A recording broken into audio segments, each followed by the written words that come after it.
कमी कालावधीमध्ये केंगण प्रत्येकाच्या घरात पोहोचलेलं आहे आणि जी लोक इथं आलेले आहेत ती खरोखरच आज संक्रांत जसं योगेश सर म्हटले की आज खरोखर आपल्या घरामध्ये गोडधोड तर आहेच आणि निश्चित आयुष्यात सुद्धा गोडधोड आता परत वाढायला सुरुवात होणार आहे।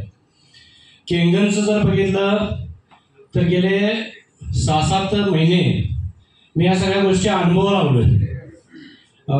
प्रवास कसा जर बघितला तर आपण म्हणतो ना की आपल्या घरी पैसे भरपूर आहेत, कारण मी स्वतः शासकीय नोकरीत, घरचा आमचा चांदीचा व्यापार कोपरी म्हटलं की, आणि मग असं वाटलं की थोडंसं आपण आपल्या फॅमिलीसाठी काय करतो, आपण सर्वच चांगलं करत असतो। मग बघितलं तर माझ्या मिसेससाठी थोडंसं म्हणजे ॲसिडिटीचा थोडा त्रास होता। योगायोग असा की मागच्या दिवाळीला माझी ट्रान्सफर थोडीशी कोल्हापुरात झाली होती आणि मग आनंद सरांशी संपर्क आला। आनंद सर म्हणाले, सर असं असं पाणी आहे, येऊन बघा, पिऊन काय वाटतंय का वगैरे। ज्यावेळी मी हुपरी ते कोल्हापूर करत होतो, थोडासा बॅक पेनचा थोडासा प्रॉब्लेम होता। ठीक आहे, चला बघा म्हणून 1-2 ग्लास पाणी पिऊन गेलो। मी गेल्यानंतर वाटलं की फार रिलीफ वाटलं, ते थोडंसं रिलीफ वाटलं, छान वाटलं। परत शाळाने आनंद सरांचं घर थोडंसं जवळ असल्यामुळे दुपारच्या सुट्टीत मी जाऊन ते पाणी पिऊन यायचो। नंतर असं वाटलं की हे थोडं कॅन भरून घेऊन जावं, त्यांच्याकडनं थोडं कॅन भरून घेतलं। 1-2 दिवसात ते संपवा लागलो। त्यावेळी आपल्याला वाटलं की मला थोडीशी एनर्जेटिक पण वाटायला लागली आणि दुसरी अशी गोष्ट झाली की हे खूप सुंदर पाणी आहे, आपण प्यायला सुरुवात करूया। पण धाडस होत नाही, कारण कितीही जरी पैसा असला ते आपण काय म्हणतो, एवढं महाग घ्यायचं ते। म्हणजे बघा, आपल्या तब्येतीच्या मानानं आपल्या तब्येतीची किंमत किती मोठी आणि किती मोलाची आणि किती कोट्यावधी रुपयाची आहे। ज्यावेळी आपल्याला एखादा पार्ट डॅमेज झाला की मग कळतं, पण तोपर्यंत आपण त्याची काळजी घेत नाही।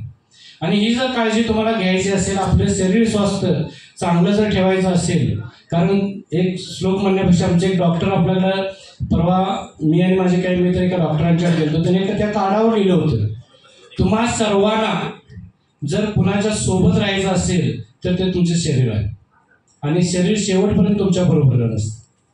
मग हे जर शरीर तुमच्या सोबत आहे, ते जर चांगलं आणि निरोगी ठेवायचं जर असेल तर तुम्हाला पाण्याशिवाय पर्याय नाही, कारण ट्रान्सपोर्ट सिस्टम तुमची संपूर्ण शरीरावर रक्त पुरवण्याचं काम हे आपलं पाणी करत असतं। आणि ही एक चांगली पाण्याची जी थीम आहे ती आनंद सरांनी सगळ्यात सिनियरने आपल्या कोल्हापूरमध्ये आणलं, त्यांचं खरोखर कौतुक आहे, कारण लोकांना हेल्थ प्रोव्हाइड करणं एवढं सोपी नाही ही गोष्ट, आणि हे चांगली झाली। माझ्या घरातली ॲसिडिटी तर कमी आलीच, पण त्यासोबत मलाही एकदम अगदी छान वाटते।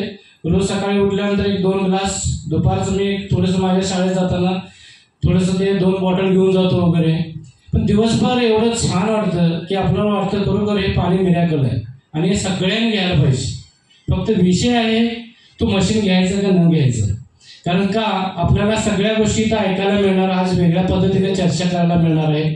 त्यामुळे सर्वांचं खरोखर कौतुक आहे, सगळ्यांनी पाणी प्या, आयुष्य तर बदलाच, पण त्याबरोबर तब्येत सुद्धा चांगली ठेवा, कारण तब्येत ही 1 लाख मोलाची आहे, त्याचं मोल न करता येण्यासारखं आहे। त्यामुळे तुम्ही चांगले सर्वजण इथं सगळी आज माहिती घ्याल अशी अपेक्षा करतो आणि थांबतो। धन्यवाद।